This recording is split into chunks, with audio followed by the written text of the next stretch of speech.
আমি মাননীয় সদস্যের জ্ঞাতার্থে এবং আপনার মাধ্যমে হাউসকে জানাচ্ছি যে আমরা আমাদের এই রাজ্যে যে ফিশারম্যানরা ক্ষতিগ্রস্ত হয়েছেন প্রত্যেকটি পরিবারকে আবারও বলি, অর্থ দিয়ে কখনো মৃত্যুর ক্ষতিপূরণ হয় না, কিন্তু একটা মানবিক দায়িত্ব সরকারের থেকে যায়। আমরা 5 লক্ষ টাকা করে ক্ষতিপূরণ এবং প্রত্যেকটি ফিশারম্যান পরিবারের একজনকে আমাদের সিভিক ভলেন্টিয়ার্স হিসাবে স্থানীয় থানাতে কাজের জন্য সিদ্ধান্ত নিয়েছি। এটা মাননীয় সদস্যের জ্ঞাতার্থে জানালাম এবং আগামী রবিবার দিন রামনগর 1 নম্বর ব্লকের প্রশাসনিক কার্যালয়ে তাদের চেক হস্তান্তর করা হবে।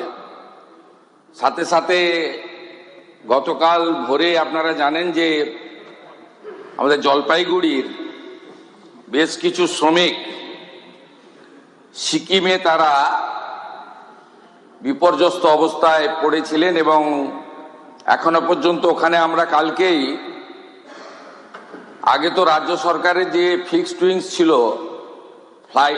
প্লেন কেবলমাত্র একজনই ব্যবহার করতেন, সম্রাজ্ঞী। সরকারের আর কারো উঠার কোনো ওখানে অধিকার ছিল না।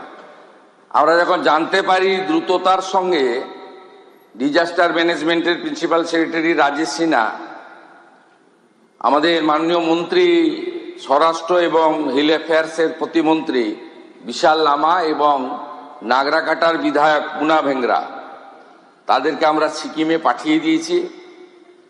সেখানে এখন অবধি মোট 10টা দেহ উদ্ধার হয়েছে, যার মধ্যে 5টা জলপাইগুড়ির।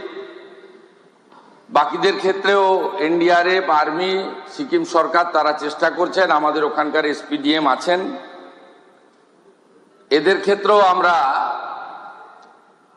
আর্থিক ক্ষতিপূরণ সহ যা যা ব্যবস্থা নেওয়ার সব ব্যবস্থা নেব, এটুকু আমি আপনার মাধ্যমে সবাইকে আশ্বস্ত করছি।